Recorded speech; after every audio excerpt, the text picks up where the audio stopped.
بسم اللہ الرحمن الرحیم۔ السلام علیکم ورحمۃ اللہ وبرکاتہ۔ مومنین کرام، آپ کی خدمت میں آج فرمان پیش ہے امام جعفر صادق علیہ السلام کا۔ امام علیہ السلام کی بارگاہ میں کسی بندے نے سوال کیا، علی ماذا بنیت امرک، یا ابن رسول اللہ، اے اللہ کے رسول کے فرزند، یہ بتائیں آپ اپنے امور کو کیسے نمٹاتے ہیں، اپنے زندگی میں اپنے کام کیسے انجام دیتے ہیں، کن چیزوں پر بھروسہ کرتے ہیں، کیا ہے کہ جس کو آپ انجام دیتے ہیں؟ امام علیہ السلام نے فرمایا علی اربعۃ اشیاء، فرمایا میرا اعتماد 4 چیزوں کے اوپر ہے۔ 4 چیزیں ایسی ہیں کہ جن کے اوپر میں اعتماد کرتا ہوں اور جن کے اوپر میں عمل کرتا ہوں۔ پہلی چیز جس پر اعتماد کرتے ہیں، فرمایا علمت ان عملی لا یعملہ غیری، فرمایا یہ بات میری زندگی میں پائی جاتی ہے کہ مجھے معلوم ہے کہ میرا عمل کوئی اور انجام نہیں دے سکتا ہے۔ نصیحت ہے ہمارے لیے کہ ہمارا کام کوئی اور نہیں کر سکتا ہے۔ فرمایا جب مجھے معلوم ہو گیا کہ میرا کام کوئی اور نہیں انجام دے سکتا،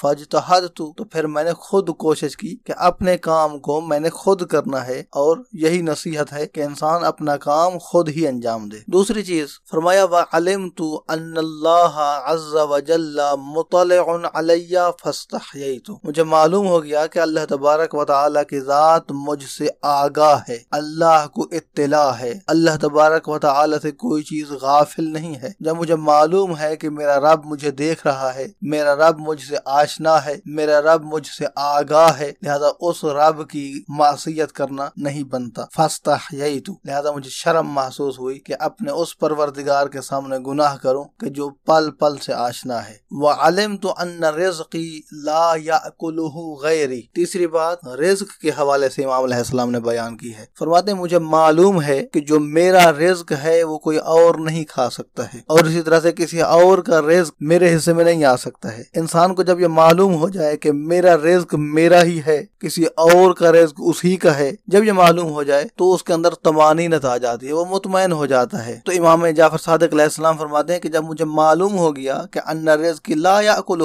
غیری، میرے رزق کو کوئی اور نہیں کھا سکتا ہے، فاطمأننت، تو پھر میں مطمئن ہو گیا۔ تو اطمینان کا کلیہ یہی ہے کہ جب انسان کو یہ بات ذہن نشین ہو جائے، باور ہو جائے کہ اس کا رزق اسی کا ہی ہے، لہذا اطمینان خود بخود آ جائے گا۔ وعلمت ان آخر امری الموت، فرمایا جب مجھے معلوم ہو گیا کہ میرا آخری ہدف، آخری کام اس دنیا میں موت ہی ہے، موت سے کوئی راہ فرار نہیں ہے، جلد یا بدیر سبھی کو جانا ہے۔ فرمایا جب مجھے معلوم ہو گیا کہ میرا آخری ہدف موت ہے، فاستعددت، لہذا میں نے اس کے لیے تیاری کی ہے۔ یعنی نصیحت ہے کہ جب معلوم ہے کہ موت حتمی ہے تو اس کے لیے استعداد اور تیاری بھی کرنا چاہیے۔ تو دعا ہے کہ اللہ تبارک و تعالی کی ذات ہمیں امام علیہ السلام کے اس فرمان سے نصیحت حاصل کرنے کی توفیق عطا فرمائے۔ محمد نقی جسکانی کو نجف اشرف سے حوزہ علمیہ سے اجازت دیجیے۔ والسلام علیکم ورحمۃ اللہ